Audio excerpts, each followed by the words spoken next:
ನಮಸ್ತೆ ಎಲ್ಲರಿಗೂ ಅರುಣೋದಯ ಚಾನೆಲ್ಗೆ ಸ್ವಾಗತ ಸುಸ್ವಾಗತ. ಸಾಯಿಸುತೆಯವರ ಹೃದಯರಾಗ ಭಾಗ 7ಕ್ಕೆ ಸ್ವಾಗತ.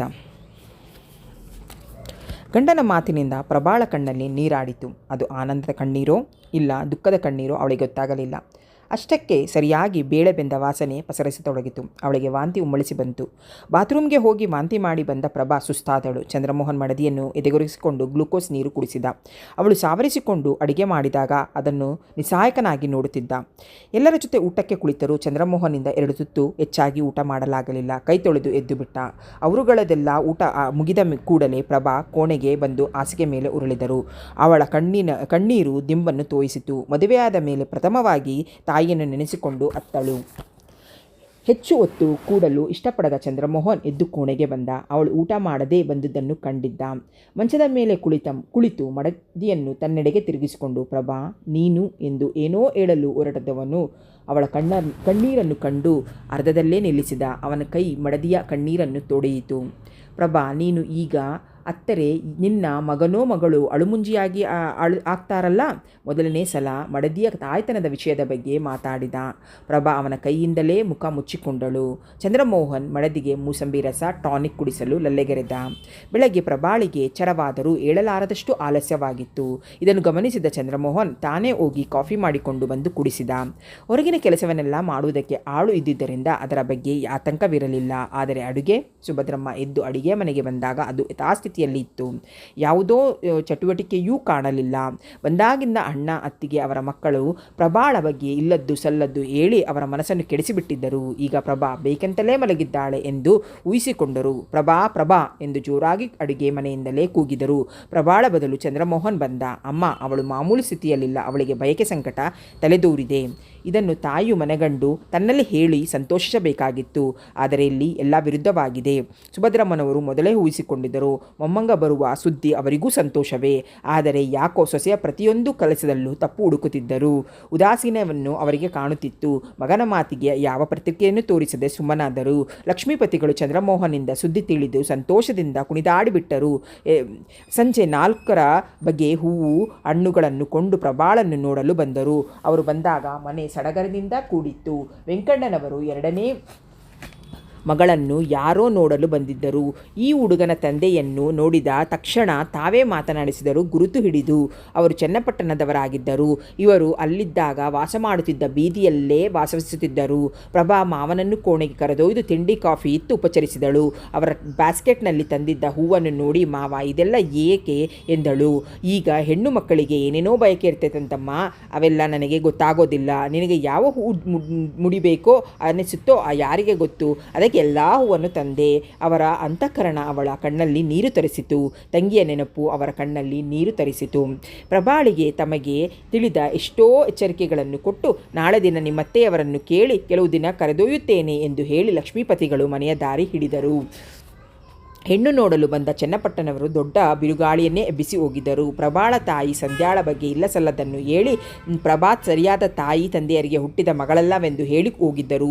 ತಮ್ಮ ಮಗಳಾಗಿರಬೇಕಾದ ಸ್ಥಾನದಲ್ಲಿ ಪ್ರಭಾ ಇದ್ದಿದ್ದು ವೆಂಕಣ್ಣನವರಿಗೆ ನುಂಗಲಾರದಾಗಿತ್ತು. ಅವಳ ಬಗ್ಗೆ ಅವಹೇಳನ ಮಾತುಗಳನ್ನು ಹೇಳಿ ಮೊದಲೇ ಕೆಟ್ಟಿದ್ದ ಸುಭದ್ರಮ್ಮನ ಮನಸ್ಸನ್ನು ಇನ್ನಷ್ಟು ಕೆಡಿಸಿದರು. ಸ್ವಾಭಿಮಾನಿ ಸುಭದ್ರಮ್ಮ ಸಿಡಿದೆದ್ದರು. ಈ ಕ್ಷಣದಿಂದ ಅವಳು ಈ ಮನೆಯಲ್ಲೇಕೆ ಇರುವಲು ಸಾಧ್ಯವಿಲ್ಲ. ಇಂಥ ಹೀನ ಸುಳಿ ಅಂತ ತಿಳಿದಿದ್ದರೆ ಈ ಮನೆ ಮೆಟ್ಟಿಲು ಕೂಡ ಹಚ್ಚಿಸುತ್ತಿರಲಿಲ್ಲ ಎಂದು ಅತ್ತೆ ಹಾರಾಡಿದ ಪ್ರಭಾಳಿಗೆ ಏನು ಮಾಡಬೇಕೋ ತಿಳಿಯದಾಯಿತು. ತಾಯಿಯ ಬಗ್ಗೆ ಅವಳಿಗೇನೂ ಗೊತ್ತಿರಲಿಲ್ಲ. ಮನೆಯಲ್ಲಿದ್ದ ಒಂದೇ ಒಂದು ಫೋಟೋ ನೋಡಿ ಅವಳು ತನ್ನ ತಾಯಿ ರೂಪವತಿ ಗುಣವತಿ ಮಾತ್ರವಲ್ಲದೆ ಸದ್ಗುಣ ಎಂದು ಮೊದಲೇ ನಿರ್ಧರಿಸಿದಳು. ಕೆಲವು ಸಲ ಭಾವೋದ್ವೇಗಕ್ಕೆ ಈಡಾದ ಮಾವನ ಬಾಯಿಂದಲೇ ತಾಯಿಯ ಒಳ್ಳೆಯ ಗುಣ ಮತ್ತು ಮುಗ್ಧತೆಯನ್ನು ಕೇಳಿದಳು. ಈಗ ತನ್ನ ತಾಯಿಯ ಬಗ್ಗೆ ಅವಳಿಂದ ಸಹಿಸಲು ಸಾಧ್ಯವಿಲ್ಲ. ಚಂದ್ರಮೋಹನ್ ತಾಯಿ ಹೇಳಿದ ಮಾತುಗಳನ್ನೆಲ್ಲ ಸಮಾಧಾನವಾಗಿ ಆಲಿಸಿ ನಕ್ಕು ಬಿಟ್ಟ. ಅವನಿಗೆ ಪ್ರಭಾಳ ತಪ್ಪೇನೂ ಕಾಣಿಸಿಲ್ಲ. ನೋಡಿದ ಜನರು ಏನನ್ನುತ್ತಾರೋ, ನಮ್ಮ ಮನೆತನ ಮಾನ ಮರ್ಯಾದೆ ಹೆಸರಾದದ್ದು, ಅಂಥದ್ರಲ್ಲಿ ಇಂಥ ಹೆಣ್ಣು ಈ ಮನೆಯ ಸೊಸೆ ಅಂದರೆ ಬೇಡವೇ ಬೇಡ ಎಂದಾಗ ಚಂದ್ರಮೋಹನಿಗೆ ತಾಯಿಯ ಅಜ್ಞಾನದ ಬಗ್ಗೆ ಮರುಕ ಉಂಟಾಯಿತು. ಅಮ್ಮ ಬೇರೆಯವರು ಅನ್ನೋ ಮಾತಿಗೆ ನಾವೇಕೆ ಬೆಲೆ ಕೊಡಬೇಕು? ಪ್ರಭಾಳ ತಾಯಿಯ ವಿಷಯ ನನಗೇನೂ ಗೊತ್ತಿಲ್ಲ. ಬೇರೆಯವರ ಮಾತುಗಳಿಗೆ ಎಷ್ಟು ಸತ್ಯವಿದೆಯೋ ಯಾರು ಬಲ್ಲರು? ಯಾವುದೋ ಗಂಡಿನ ಮೋಸಕ್ಕೆ ತುತ್ತಾಗಿರಬಹುದು. ಅದಕ್ಕೋಸ್ಕರ ನಾವು ಪ್ರಭಾ ಅವಳ ಮನೆ ಮನೆತನವನ್ನು ಏಕೆ ದೂಷಿಸಬೇಕು ಎಂದು ತಾಯಿಗೆ ಸಮಾಧಾನ ಹೇಳಲು ಪ್ರಯತ್ನಿಸಿದ. ಸುಭದ್ರಮ್ಮನಿಗೆ ಅಣ್ಣನ ಉಪದೇಶ ಚೆನ್ನಾಗಿ ಆಗಿತ್ತು. ಅವರು ಹಿಡಿದ ಪಟ್ಟು ಬಿಡದೆ ಪ್ರಭಾವನ್ನು ಮನೆಯಿಂದ ಹೊರಗೆ ಹೋಗಲೇಬೇಕು ಅಂತ ಹಾರಾಡಿದರು. ಅವರ ಪ್ರತಿ ಮಾತಿನಲ್ಲೂ ಪ್ರಭಾಳ ತಾಯಿಯನ್ನು ಕುಲಟೆ ಎಂದು ಬೈಯುತ್ತಾ ಹೀನಾಮಾನವಾಗಿ ನಿಂದಿಸತೊಡಗಿದರು. ಪ್ರಭಾಳ ಸಹನ ಶಕ್ತಿ ಕೆಣಕಿತು. ಆದರೂ ಆದಷ್ಟು ಮೌನದಿಂದಲೇ ಇರಲು ಪ್ರಯತ್ನಿಸಿದಳು. ಇದಕ್ಕೆ ಕಾರಣ ಗಂಡನ ಆತ್ಮೀಯತೆ. 8-10 ದಿನಗಳ ಕಳೆದರೂ ವಾತಾವರಣ ತಿಳಿಯಾಗಲಿಲ್ಲ. ಸುಭದ್ರಮ್ಮನ ಬಾಯಿಗೆ ಬೀಗ ಬೀಳಲೇ ಇಲ್ಲ. ಚಂದ್ರಮೋಹನಂತೂ ತಾಯಿ ಹೆಂಡತಿರ ಮಧ್ಯೆ ಸಿಕ್ಕಿ ಕೆಂಗೆಟ್ಟು ಬಿಟ್ಟಿದ್ದ. ಕ್ಲಿನಿಕ್ ಹೊರಡುತ್ತಿದ್ದ ಚಂದ್ರಮೋಹನ್ ತಾಯಿಯ ಧ್ವನಿ ಹಿಡಿದು ನಿಲ್ಲಿಸಿತು. ಚಂದ್ರು, ಅವಳು ಮನೆಯಿಂದ ಹೊರಗೆ ಹೋಗದಿದ್ದರೆ ನಾನೇ ಹೋಗ್ತೀನಿ. ಅವಳ ಎಂಥ ಜಾತಿಯವನು, ಎಂಥ ಪುಂಡ ಪೋಖ್ರಿಯವನು. ಇವಳು ಒಬ್ಬ ಅಪ್ಪನಿಗೆ ಹುಟ್ಟಿದ ಮಗಳೇನೇ ಅಲ್ಲ. ತಾಯಿಯ ಬಾಯಿಂದ ಇಂಥ ಮಾತುಗಳನ್ನು ಚಂದ್ರಮೋಹನ್ಗೆ ಬೇಸರಿಸಿತು. ಅಮ್ಮ, ನೀನು ಎಲ್ಲಿಗೂ ಹೋಗಬೇಡ, ನಾನೇ ಬೇರೆ ಮನೆ ಮಾಡ್ತೀನಿ. ಮಗನ ಮಾತಿಗೆ ಸುಭದ್ರಮ್ಮ ಕೆರಳಿ ನಿಂತರು. ಅವಳೇ ಹೇಳಿಕೊಟ್ಲೇನೋ ಈ ಉಪಾಯ? ಖಂಡಿತ ನನ್ನ ಮಗ ಅವಳ ಜೊತೆ ಸಂಸಾರ ಮಾಡೋಕ್ಕೆ ನಾನು ಒಪ್ಪಲ್ಲ. ನಾನು ಸತ್ತ ಮೇಲೆ ಬೇಕಾದರೆ ನೀನು ಅವಳ ಜೊತೆ ಸಂಸಾರ ಮಾಡು ಅಮ್ಮ ಎಂದ ಆರ್ತನಾಗಿ ಕೂಗಿದ. ಕೋಣೆಯಲ್ಲಿದ್ದ ಪ್ರಭಾ ಹೊರಗೆ ಬಂದಳು. ಅವಳ ಮುಖ ನಿರ್ವಿಕಾರವಾಗಿ ನಾನು ನನ್ನ ತಾಯಿಯನ್ನು ನೋಡಿಲ್ಲದೆ ಇರಬಹುದು, ಆದರೂ ಅವಳ ಬಗ್ಗೆ ಗೌರವ ಇದೆ. ಅವಳು ಗುಣವತಿ ಎಂದು ನನ್ನ ಅಂತರಾತ್ಮ ಹೇಳ್ತಾ ಇದೆ. ನಾನು ನನ್ನ ತಾಯಿಯ ಬಗ್ಗೆ ಯಾವ ಕೆಟ್ಟ ಮಾತು ಹೇಳೋಕೆ ಸಿದ್ಧವಿಲ್ಲ. ಅಷ್ಟೇ ಅಲ್ಲ, ನೀವಿಬ್ಬರು ತಾಯಿ ಮಕ್ಕಳನ್ನು ಬೇರ್ಪಡಿಸೋಕೆ ನನಗೆ ಇಷ್ಟವಿಲ್ಲ. ನನ್ನಿಂದ ಯಾವ ವಿಧವಾದ ಘರ್ಷಣೆಯೂ ಬೇಡ. ನಿಮ್ಮ ಒಳವೆ ವಸ್ತುಗಳನ್ನೆಲ್ಲ ನಿಮ್ಮ ಮನೆಯಲ್ಲಿಯೇ ಬಿಟ್ಟು ಹೋಗ್ತಾ ಇದ್ದೀನಿ ಎಂದು ಉಮ್ಮಳಿಸಿ ಬಂದರೂ ತಡೆದುಕೊಂಡು ಉಟ್ಟು ಸೀರೆಯಲ್ಲಿ ಹೊರಟು ಬಿಟ್ಟಳು. ಚಂದ್ರಮೋಹನ್ ಕಲ್ಲಿನಂತೆ ನಿಂತಿದ್ದ. ಅವನ ಕೈಕಾಲುಗಳು ಚಲನೆ ಕಳೆದುಕೊಂಡುವಂತೆ ತೋರುತ್ತಿತ್ತು. ಹೃದಯ ಮೂಕವಾಗಿ ರೋಧಿಸುತ್ತಾ ವಿನಃ ಬಾಯಿ ಬಿಟ್ಟು ಏನೂ ಹೇಳಲಿಲ್ಲ. ಇಷ್ಟು ಹೊತ್ತು ಹಾಗೇ ನಿಂತಿದ್ದನೋ ಅವನಿಗೆ ಗೊತ್ತಿಲ್ಲ. ಸೋತ ಅವನ ಕಾಲುಗಳು ಕೋಣೆಯ ಕಡೆ ಹೆಜ್ಜೆ ಹಾಕಿದವು. ಹೋಗಿ ಸೋಫಾ ಮೇಲೆ ಕುಕ್ಕರಿಸಿದ. ಕೋಣೆಯೇ ತಿರುಗದಂತಾಯಿತು. ಅವನ ಕಣ್ಣು ಮುಚ್ಚಿ ಹಿಂದಕ್ಕೆ ಒರಗಿದ. ಅವನ ಕಣ್ಣು ಬಿಟ್ಟಾಗ ಕೋಣೆಯಲ್ಲಿದ್ದ ಕತ್ತಲು ಮುಸುಕಿತು. ಆದರೂ ಎದ್ದು ಸ್ವಿಚ್ ಹಾಕಿ ದೀಪ ಬೆಳಗಿಸಲು ಅವನಿಗೆ ಇಷ್ಟವಾಗಲಿಲ್ಲ. ಕತ್ತಲು ತುಂಬಿದ ಹೃದಯವನ್ನು ಬೆಳಕು ಮಾಡುವ ಮನದನ್ನೇ ನೊಂದು ದೂರ ಸರಿದಿದ್ದಾಳೆ. ಇನ್ನು ಕೋಣೆಯಲ್ಲಿದ್ದೇಕೆ ಬೆಳಕೆಂದು ತಾತ್ಸಾರ ಮಾಡಿದ. ಹೊರಗಿನ ಮೆಲುಧ್ವನಿಯ ಮಾತುಗಳು ಅವನ ಕಿವಿಗೆ ಬೀಳುತ್ತಿದ್ದವು. ಸುಭದ್ರಮ್ಮ ಮಗನ ಕೋಣೆಗೆ ಬಂದು ಲೈಟ್ ಹಾಕಿದರು. ಕಣ್ಣು ಮುಚ್ಚಿ ಸೋಫಾಕ್ಕೆ ಹೊರಗಿದ ನೊಂದ ಮಗನ ಮುಖ ನೋಡಿ ಅವರಿಗೆ ಕನಿಕರವಾಯಿತು. ಅಣ್ಣನ ಮಾತಿನ ಪ್ರಕಾರ ಆದಷ್ಟು ಬೇಗ ಡೈವರ್ಸ್ ಕೊಡಿಸಿ ಮಗನಿಗೆ ಇನ್ನೊಂದು ಮದುವೆ ಮಾಡಿಬಿಟ್ರೆ ಸರಿ ಹೋಗ್ತಾನೆ ಎಂದುಕೊಂಡರು. ಚಂದ್ರು, ಆಗಲೇ 9 ಗಂಟೆ ಆಯಿತು, ಬಟ್ಟೆ ಬದಲಾಯಿಸಿ ಊಟ ಮಾಡೇಳು ಎಂದು ಮಗನ ಸೋಫಾ ಮೇಲೆ ಬಳಿ ನಿಂತರು. ನನಗೆ ಯಾಕೋ ತುಂಬ ಆಯಾಸವಾಗಿದೆ, ರೆಸ್ಟ್ ಬೇಕು ಎಂದವನೇ ಶೂ ಬಿಚ್ಚಿ ಪಕ್ಕಕ್ಕೆ ತಳ್ಳಿ ಕ್ಲಿನಿಕ್ ಉಡುಪು ಬದಲಾಯಿಸಿ ರಾತ್ರಿ ಉಡುಪು ಧರಿಸಿ ಮಂಚದ ಮೇಲೆ ಮಲಗಿಬಿಟ್ಟ. ಸುಮಿತ್ರನವರಿಗೆ ಬಲವಂತದಿಂದ ಮಗನನ್ನು ಎಬ್ಬಿಸುವ ಧೈರ್ಯ ಇರಲಿಲ್ಲ. ಅವನ ಮಡದಿಯನ್ನು ಎಷ್ಟು ಪ್ರೀತಿಸಿದಾನೆಂದು ಅವರಿಗೂ ಗೊತ್ತಿತ್ತು.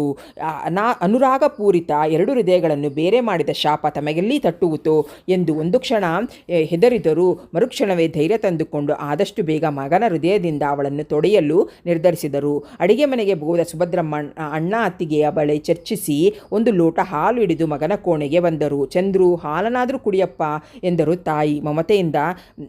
ಅಮ್ಮ, ಕುಡಿತೀನಿ, ಅಲ್ಲಿಡಮ್ಮ ಎಂದು ಮಲಗಿದವನು ಅಲ್ಲಾಡದೆ ಸುಭದ್ರಮ್ಮನ ಮತ್ತೊಮ್ಮೆ ಮಗನಿಗೆ ಕುಡಿಯಲು ಹೇಳಿ ಹಾಲನ್ನು ಟಿಪಾಯ್ ಮೇಲಿಟ್ಟು ಹೊರಟು ಹೋದರು. ಚಂದ್ರಮೋಹನ್ ಎದ್ದು ಕುಳಿತ. ಅವನ ಗಮನ ಹಾಲಿನ ಊಟದ ಕಡೆ ಹರಿಯಿತು. ಪ್ರತಿ ರಾತ್ರಿ ಪ್ರಭಾ ಪ್ರೀತಿಯಿಂದ ಕುಡಿಸುತ್ತಿದ್ದ ಹಾಲಿನ ಸವಿ ಈ ಹಾಲಿಗಿದೆಯೇ? ತಾಯ್ತನ ಹೊತ್ತು ಅವಳಿಗೆ ಎಂಥ ಆಘಾತ. ಈಗ ಅವಳ ಆರೋಗ್ಯ ಆದಷ್ಟು ಜೋಪಾನವಾಗಿ ನೋಡ್ಕೋಬೇಕು. ಅವನಿಗೆ ದುಃಖ ಉಮ್ಮಳಿಸಿ ಬಂತು. ಅವನಿಗೆ ಬುದ್ಧಿ ಬಂದ ಮೇಲೆ ಅತ್ತ ಜ್ಞಾಪಕವೇ ಇರಲಿಲ್ಲ. ಆದರೆ ಇಂದು ಅವನ ಕಣ್ಣಿಂದ ಹರಿದ ಕಂಬನಿಗೆ ಲೆಕ್ಕವೇ ಇರಲಿಲ್ಲ. ಹಾಲಿನ ಲೋಟ ಕೈಗೆ ತೆಗೆದುಕೊಳ್ಳುವ ಮನಸ್ಸು ಸಹ ಬರಲಿಲ್ಲ. ಸುಮ್ಮನೆ ಮಲಗಿಬಿಟ್ಟ. ರಾತ್ರಿ ಅತಿ ದೀರ್ಘವಾಗಿ ಕಾಣಿಸಿತು. ಪ್ರಭಾಳ ಜೊತೆಯಲ್ಲಿ ಕಳೆದ ಪ್ರತಿ ರಾತ್ರಿ ಅವನಿಗೆ ನಿಮಿಷದಂತೆ ತೋರಿದರೂ ಇಂದಿನ ರಾತ್ರಿಯಂತೂ ಅವನ ಪಾಲಿಗೆ ಅತಿ ದೀರ್ಘವಾಗಿ ಕಂಡಿತು. ಲಕ್ಷ್ಮೀಪತಿಗಳು ಪುಳಿಯೋಗರೆ ಪುಡಿ ಕುಟ್ಟುತ್ತಾ ಯಾವುದೋ ಮನಸ್ಸಿಗೆ ಬಂದ ಹಾಡನ್ನು ಗುಣಗುಸುತ್ತಿದ್ದರು. ಬಾಗಿಲ ಶಬ್ದ ಕೇಳಿ ತಾವೇ ಹೋಗಿ ಬಾಗಿಲು ತೆರೆದರು. ಪ್ರಭಾ ಒಳಗೆ ನಿಂತಿದ್ದನ್ನು ನೋಡಿ ಆಶ್ಚರ್ಯಗೊಂಡರು. ಚಂದ್ರಮೋಹನ್ ಎಂದೂ ಮಡದಿಯೊಬ್ಬಳನ್ನು ಕಳಿಸುತ್ತಿರಲಿಲ್ಲ. ಇದೇ ನಮ್ಮ ಒಬ್ಬಳೇ ಬಂದು ಬಿಟ್ಟೆ, ಬಾ ಒಳಗೆ ಎಂದು ಆದರದಿಂದ ಸ್ವಾಗತಿಸಿದರು. ಲಕ್ಷ್ಮೀಪತಿಗಳು ಹಿಂದೆ ಒಳಗೆ ಬಂದ ಪ್ರಭಾ ಆಯಾಸದಿಂದ ಕುರ್ಚಿಯ ಮೇಲೆ ಕುಳಿತಳು. ಮಾವನ ಬಗ್ಗೆ ಅವಳಿಗೆ ಮರುಕ ಉಂಟಾಯಿತು. ತಂಗಿ ಆಘಾತದ ಬಾಳಿನಿಂದ ನೊಂದ ಅವಳ ಸಾವನ್ನು ಕಂಡು ಕಡುಕ ಕಾರ್ಪಣ್ಯಗಿಟ್ಟು ತಂಗಿಯ ಮಗಳನ್ನು ಸಾಕಿ ನೆಂಟರಿಂದ ದೂರವಿದ್ದು ಅವಳ ಭವಿಷ್ಯವನ್ನು ಸುಗಮ ಮಾಡಲು ಹೊರಟುವವರಿಗೆ ಈಗ ಮತ್ತೊಂದು ಆಘಾತ. ಇದನ್ನು ಇವರು ಹೇಗೆ ಎದುರಿಸಬಲ್ಲರು? ತಾನು ಮಾತ್ರ ಗಂಡನನ್ನು ತೊರೆದು ಹೇಗೆ ಬಾಳಬಲ್ಲೆ? ತನ್ನ ಮುಂದಿನ ಭವಿಷ್ಯವೇನು? ತನ್ನ ಗಂಡನನ್ನ ಮೇಲೆ ಅನುರಾಗದಿಂದ ತಾಯಿಯನ್ನು ತೊರೆದು ಬಂದರೂ ಸುಖಿ ಇರಲಾರರು. ತಾಯಿ ಮಾತುಗಳಿಂದ ತನ್ನನ್ನು ಕುಲಟೆಯೆಂದು ಮಗಳೆಂದು ಅವರ ಹೃದಯ ಒಪ್ಪಿದೆಯೋ ಏನೋ? ಪತಿ ಪತ್ನಿಯರಲ್ಲಿ ಒಬ್ಬರ ಮೇಲೊಬ್ಬರಿಗೆ ಗೌರವ ಇಲ್ಲದಿದ್ದರೆ ಅಂತಹ ಸಂಸಾರ ಅಶಾಂತಿಮಯ. ಯಾವುದೋ ಒಂದು ಒಳ್ಳೆಯ ಧ್ವನಿ ಮಾತಿಗೆ ಮಾರು ಹೋಗಿ ತನ್ನ ನಡತೆಯಲ್ಲಿಯೂ ಅನುಮಾನ ಕಾಣಬಹುದು.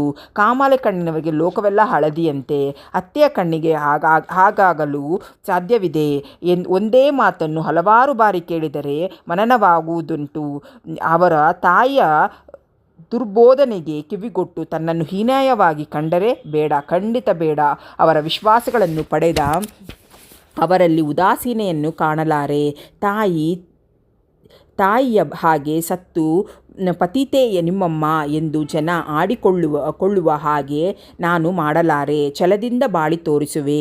ಒಳ್ಳೆಯ ತಾಯಿಗೆ ಹುಟ್ಟಿದ ಗುಣವಂತ ಮಗಳು ಎಂದು ಸಾರುತ್ತೇನೆ ಎಂದಾದರೂ ತನ್ನ ತಂದೆ ಎದುರಾದರೆ ಆ ನೆನಪೇ ಅವಳನ್ನು ಆನಂದ ತಂದಿಡಬಹುದು ಎಂದಿತು ಮನ.